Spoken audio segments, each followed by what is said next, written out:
जनवरी फरवरी तो बस सोचने में ही वेस्ट कर दिया और मार्च से भी स्टार्ट करके हम इस ईयर का सबसे बड़ा कमबैक करेंगे। इस वीडियो को कंप्लीट करने के बाद तुम्हारे पास day to day road map होगा जिसको फॉलो करके तुम हर वो चीज अचीव कर पाओगे जो तुम हमेशा से सोचते आ रहे हो। मैंने खुद भी जनवरी फरवरी अच्छे से यूटिलाइज नहीं किया है, तो मैंने कई सारे बुक्स पढ़े, कई सक्सेसफुल लोगों के पॉडकास्ट देखे और कई सारे यूट्यूब वीडियोस को देखकर मैंने फाइनल रोड मैप तैयार किया है जिस पर मैं और आप काम करने वाले हो। Let's begin. इस रोड मैप को अच्छी तरीके से समझने के लिए मैंने इसे 3 स्टेजेस में डिवाइड किया है। स्टेज 1, सबसे पहले हमें ये समझना पड़ेगा कि हमारा ओवरऑल मोटिव क्या है। तो देखो, तुम्हें तुम्हारी करियर की टेंशन तब तक है जब तक तुम्हारे पास पैसे नहीं है। मतलब हमें ये समझना है कि प्रॉब्लम करियर नहीं, प्रॉब्लम पैसा है और पैसे को कमाकर हम एक बेहतर करियर बना सकते हैं। तो देखो, इस दुनिया में पैसा कमाने का सिर्फ एक ही तरीका एग्जिस्ट करता है, वो है सेल करके। देखो, 10 रुपए की चाय को ले लो या एलोन मस्क को ले लो, दोनों लोग ही कुछ ना कुछ सेल कर रहे हैं और सेल करने का पूरी दुनिया में केवल 2 ही तरीका होता है। या तो आप कोई प्रोडक्ट सेल कर रहे हो या तो कोई आप सर्विस सेल कर रहे हो। सर्विस सेल का बेसिकली मतलब ये होता है कि वहां पर आप अपने टाइम को सेल कर रहे हो। लाइक कोई इंसान 9 to 5 जॉब करता है तो वो वहां पर अपने टाइम को सेल कर रहा है, अपनी सर्विस दे रहा है। और दूसरी तरफ आता है प्रोडक्ट का। लाइक कोई इंसान ने टी शर्ट बनाया और वो उसको सेल कर रहा है,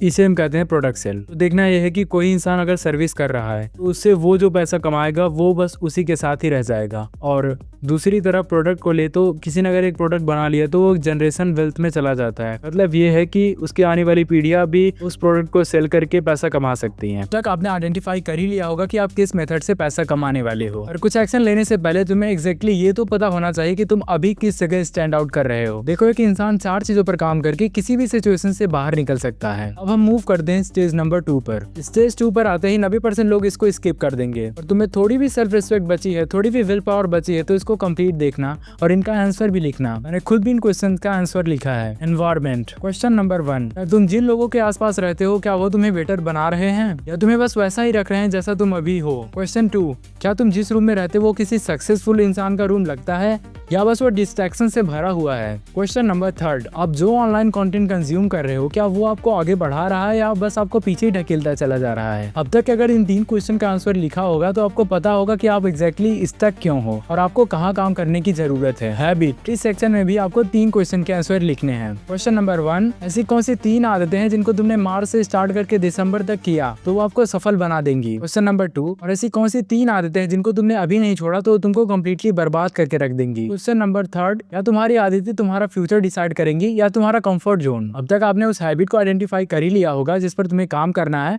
और उस हैबिट का भी जो तुम्हें छोड़ना है। स्किल सेक्शन में हम स्किल से रिलेटेड क्वेश्चन का आंसर लिखने वाले हैं। क्वेश्चन नंबर 1, ऐसी कौन सी स्किल है जो तुम अभी सीख रहे हो जो तुम्हारी वैल्यू मार्केट में बढ़ाएगी। क्वेश्चन नंबर 2, क्या तुम उस स्किल से पैसा कमा सकते हो जो स्किल अभी आप सीख रहे हो या सीखने वाले हो। क्वेश्चन नंबर 3, क्या तुम अपनी स्किल को हर मंथ इंप्रूव कर रहे हो जो तुम्हारे वैल्यू को मार्केट में बढ़ाएगा। अगर आपने इस सेक्शन के क्वेश्चन का आंसर लिखा होगा तो आपको पता लग रहा होगा कि किस यहाँ पे आपको इम्प्रूव करने की जरूरत है। आइडेंटिटी सेक्शन में हम खुद को पहचानने का काम करने वाले हैं। तो क्वेश्चन नंबर 1, क्या तुम ऐसा काम कर रहे हो जो तुम्हें वैसा ही बनाएगी जैसा तुम फ्यूचर में चाहते हो। क्वेश्चन नंबर 2, तुम्हारी ऐसी कौन सी पहचान है जो तुम सोचते हो कि मेरे अंदर से ये निकल जाए। लास्ट क्वेश्चन नंबर 3, और ऐसी कौन सी पहचान है जो तुम्हें खुद की बनानी है। अगर अब तक के सारे क्वेश्चन का आंसर आपने लिखा होगा तो आपको पता लग रहा होगा कि कहाँ आपको सुधारने की जरूरत है और कहाँ आप ऑलरेडी अच्छे हो। और अगर आंसर नहीं लिखा तो वीडियो बंद कर दो, आप वैसे भी लायक नहीं हो लाइफ में कुछ करने के लिए। Let's move to the stage number 3। इस स्टेज में मैं आपको 4 फेज सिस्टम बताऊंगा, वो रोड मैप बताऊंगा जिस पर हम काम करने वाले हैं। तो इस वाले स्टेज को ध्यान से सुनना। सबसे पहले तुम्हें मार्च महीने में एक 30 डे का चैलेंज देना पड़ेगा जिसमें हमारा काम होगा अपने ओल्ड आइडेंटिटी को चेंज करना, अपने न्यू शेड्यूल पर काम करना, अपनी हैबिट को इम्प्रूव करना और सक्सेस के लिए एक बेस बनाना। ओवरऑल समराइज करूँ तो इन 30 दिनों में चेंज योर ओल्ड पैटर्न, एक प्रॉपर शेड्यूल बनाओ और एक प्लान जिस पर तुम काम करने वाले हो। अपना फाउंडेशन बिल्ड करो, मैनिफेस्ट करो अपने गोल के लिए और अपने माइंड में क्लियरिटी लाओ। फेज 1 कंप्लीट होते होते हमने अपना फाउंडेशन बना लिया होगा जिसमें हमारा मार्च महीना पूरा चला जाएगा। लेकिन हाँ, ध्यान रखना इस महीने में कंसिस्टेंसी ब्रेक नहीं होनी चाहिए और अगर गलती से हो भी गई तो दूसरे दिन कमबैक करना, ना कि दूसरे दिन से फिर वही आदतें रिपीट करने लगना, चाहे कितनी भी तकलीफ हो झेल जाओ, यही सोच के कि बस यही अंत है। फेज 2 में हमारा 3 मंथ जाएगा, अप्रैल, मई और जून। इस फेज में हमें कोई स्किल सीखनी है, तुम अपने इंटरेस्ट के अकॉर्डिंग चूज कर सकते हो, like video editing, graphic designing, social media management, content creation. मैं तुम्हें सजेस्ट करूंगा कि तुम कंटेंट क्रिएशन सीखो क्योंकि आप इससे वो सारी स्किल सीख पाओगे जो तुम्हें इस पर्सन के लिए जरूरी होता है और आपको पता ही होगा कि इसकी डिमांड कितनी ज्यादा बढ़ती जा रही है। देखो, कंटेंट क्रिएशन सबको करना ही करना पड़ेगा, चाहे वो अपने मन से कर लो या जबरदस्ती आपसे कराया जाए।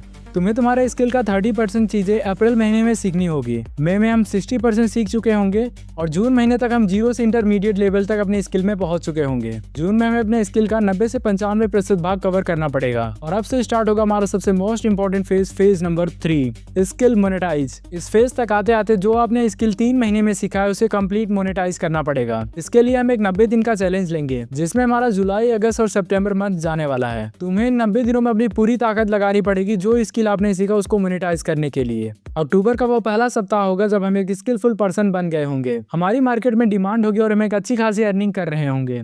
और अक्टूबर के फर्स्ट वीक में हम लेंगे अपना पहला ब्रेक जहां हमें एनालाइज करना है कि हमें कहां पर और इम्प्रूव करना है, कैसे अपने अर्निंग को इम्प्रूव करना है और कौन सी नई स्किल्स को सीखनी है। और उन सारी चीजों को एनालाइज करके हम अपना एक नया प्लान बनाएंगे। तब हमारा स्टार्ट होगा फेज नंबर 4, ट्रांसफॉर्मेशन। ये हमारे चैलेंज का लास्ट पॉइंट होगा जहां पर हम फिर से एक 90 दिन का चैलेंज लेने वाले होंगे। 90 दिन में हम खुद को मॉन्क मोड में डालेंगे, हम हार्ड वर्क करेंगे और हमारा पूरा फोकस होगा अपने मनी मैक्सिमाइजेशन का। और जहां लोग 2026 वेस्ट होने का गम मना रहे होंगे और वहीं हम नए साल 27 की तैयारी कर रहे होंगे, एक बिजनेसमैन जर्नी का। अगर आपने इस चैलेंज को किया तो मैं 100% गारंटी देता हूं कि आप सक्सेसफुल हो पाओगे। और इस वीडियो को देखने वाले ध्यान से सुन लो, मैं भी इस रोड मैप को फॉलो कर रहा हूं, तो देखते हैं हम कहां तक पहुंच पाते हैं। जितने लोग इस चैलेंज को पार्टिसिपेट करने वाले तो कमेंट में लिख देना आई विल टेक एक्शन। मैं तुम्हारे कमेंट का रिप्लाई 1 जनवरी 2027 में करूंगा। मिलता है किसी नेक्स्ट वीडियो में। अगर वीडियो पसंद आए तो वीडियो को लाइक करना, चैनल को सब्सक्राइब करना। मिलता है किसी नेक्स्ट वीडियो में। Thank you.